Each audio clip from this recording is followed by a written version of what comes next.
yang kami andalkan ya Tuhan. Hanya Engkau yang kami percaya. Engkaulah juru selamat kami, Engkaulah penolong kami, Engkaulah pengharapan kami, Engkau segalanya bagi kami.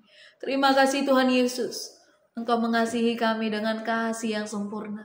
Engkau rela memberikan nyawamu untuk menebus setiap dosa kami.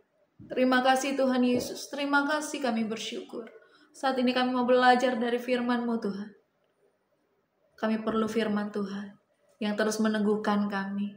Sebab itu bersabdalah di dalam nama Yesus. Haleluya. Amin.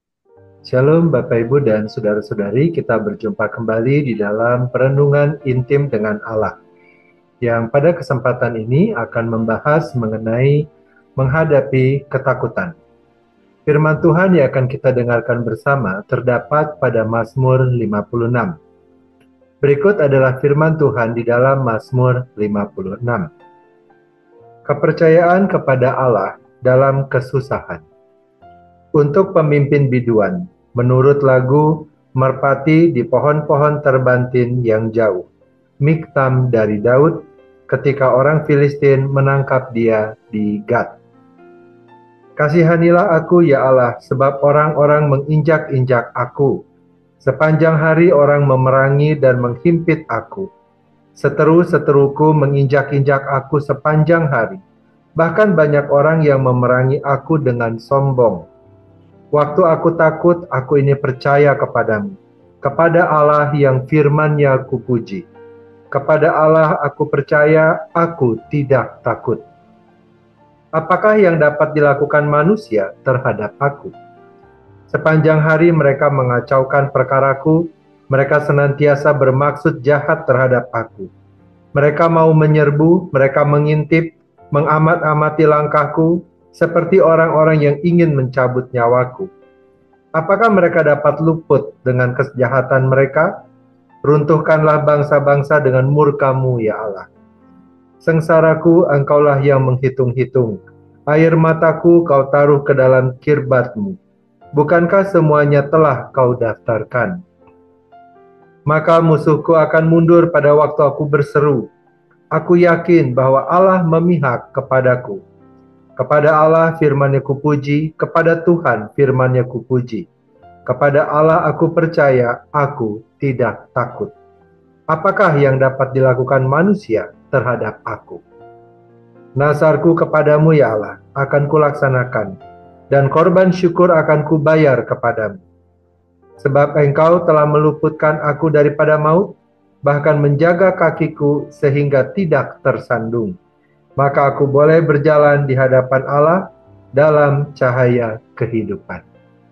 Demikianlah pembacaan firman Tuhan, berbahagialah kita yang mendengarnya dan tekun melaksanakannya. Bapak, Ibu, dan Saudara-saudari, ketakutan adalah bagian dari hidup yang tidak bisa dihindari. Sejak manusia jatuh ke dalam dosa, ketakutan sudah menjadi bagian dari kisah kehidupan manusia. Adam sendiri setelah melanggar perintah Allah berkata, "Ketika aku mendengar bahwa Engkau ada dalam taman ini, aku menjadi takut. Karena aku telanjang, sebab itu aku bersembunyi." Kejadian 3 ayat 10. Sejak saat itu, ketakutan bukan hanya sekedar naluri bertahan hidup, tetapi juga seringkali berubah menjadi jerat dan belenggu yang melumpuhkan. Ada ketakutan yang sehat seperti kewaspadaan terhadap bahaya, namun juga ada ketakutan yang berdosa, yaitu ketakutan yang lahir dari ketidakpercayaan kepada Allah. Mazmur 56 memberikan gambaran yang nyata tentang hal ini. Daud menulis Mazmur ini ketika ia berada dalam ancaman besar. Musuh yang mengejarnya membuat hidupnya berada di ujung tanduk. Daud tidak menyangkal perasaannya. Ia berkata dengan jujur, "Waktu aku takut." Ayat 4. Di sini kita melihat bahwa orang percaya pun bisa merasa takut. Namun yang membedakan Daud bukanlah ketiadaan rasa takut, melainkan bagaimana ia menanggapinya. Ia melanjutkan, "Aku ini percaya kepadamu." Inilah kunci utama menghadapi ketakutan, bukan dengan mengabaikan atau berpura-pura kuat, berpura-pura berani, tetapi dengan mengakuinya di hadapan Tuhan, lalu membawa hati kita bersandar penuh kepadanya. Bapak, Ibu, dan saudara-saudari, ketika kita berani jujur tentang ketakutan, kita sedang membuka ruang bagi Allah untuk bekerja. Dunia modern di mana kita hidup sering menuntut kita untuk selalu kuat, selalu tenang, selalu mampu mengendalikan keadaan. Namun kebenarannya kita lemah, kita terbatas, dan justru dalam kelemahan itulah kita belajar untuk berharap kepada Allah. Paulus sendiri menuliskan dalam 2 Korintus 12 ayat 9, tetapi jawab Tuhan kepadaku, cukuplah kasih karuniaku bagimu, sebab justru dalam kelemahanlah kuasaku menjadi sempurna. Maka mengakui ketakutan bukanlah tanda kekalahan, tetapi tanda kerendahan hati yang membuka jalan bagi iman. Namun pengakuan saja tidak cukup. Daud menunjukkan langkah berikutnya. Ia kembali kepada firman Allah. Kepada Allah yang firman-Nya kupuji, kepada Allah aku percaya, aku tidak takut. Ayat 5. Firman Tuhan menjadi pegangan di tengah badai. Firman Tuhan bukanlah tulisan yang mati, melainkan janji yang hidup. Dan janji itu bukan janji kosong, sebab Allah sendiri yang berfirman. Disinilah kekuatan orang percaya, bukan pada dirinya, tetapi pada kepastian janji Tuhan yang tidak berubah. Bagi kita yang hidup setelah kedatangan Kristus, pengharapan itu menjadi jauh lebih nyata. Jika Daud berpegang pada janji Allah yang saat itu belum tergenapi sepenuhnya, maka kita berpegang pada Kristus yang telah menggenapinya. Ketakutan terbesar manusia adalah kematian dan penghakiman terakhir. Dua hal yang memang tidak ada satupun manusia yang memiliki kendali. Namun Yesus dengan kematian dan kebangkitannya telah menghancurkan kuasa maut. Ibrani 2 ayat 14-15. Itulah sebabnya kita bisa berkata, sebab itu apakah yang akan kita katakan tentang semuanya itu? Jika Allah di pihak kita, siapakah yang akan menjadi lawan kita? Roma 8 ayat 31. Kasih Kristus adalah jawaban bagi setiap ketakutan. Kita mungkin gelisah menghadapi masa depan, khawatir akan kegagalan, takut kehilangan orang yang kita kasihi, atau merasa kecil di tengah tekanan hidup. Tetapi salib Kristus adalah bukti bahwa kasih Allah tidak pernah meninggalkan kita.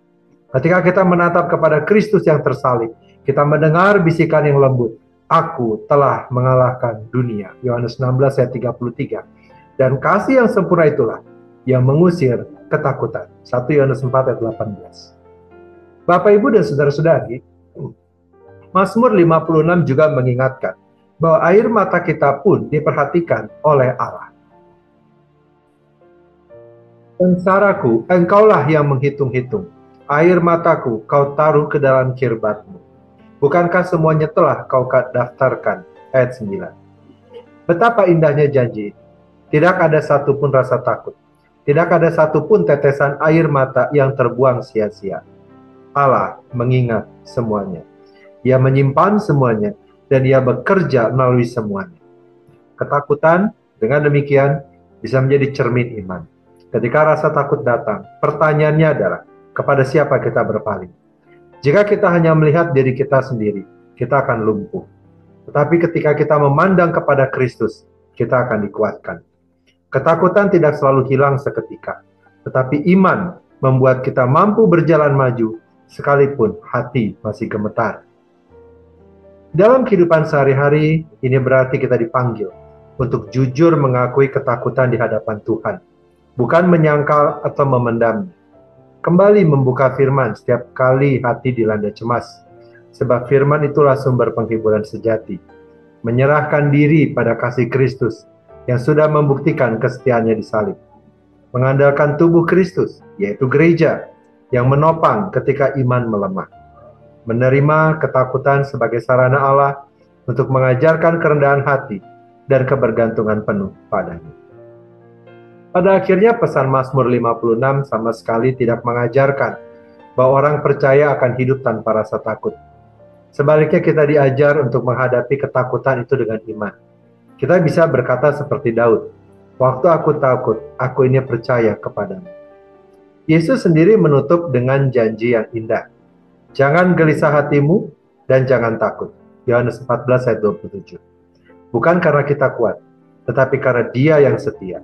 Maka setiap kali ketakutan datang, marilah kita berani menatap Kristus Juru Selamat yang penuh kasih, dan berkata, Tuhan, di dalam Engkau aku aman. Mari kita berdoa. Bapa yang baik, kami berterima kasih dan bersyukur kepada Tuhan atas firman dan perenungan yang telah kami dengar pada hari ini, yang mengingatkan kepada kami bahwa kami sering dipengaruhi oleh rasa takut. Takut akan masa depan, takut akan kehilangan, takut gagal, dan sebagainya. Tetapi kami bersyukur karena firman-Mu mengingatkan kami juga bahwa rasa takut juga merupakan kesempatan untuk kami dapat bersandar kepada Tuhan. Engkau bukan Allah yang jauh, melainkan Allah yang menopang kami dengan kasih setia-Mu yang tidak pernah berubah. Kami berdoa untuk jemaat-Mu ya Tuhan. Kuatkanlah yang lemah, hiburkan yang sedang mengalami kesedihan dan kegelisahan, dan teguhkan iman mereka yang sedang menghadapi pergumulan hidup.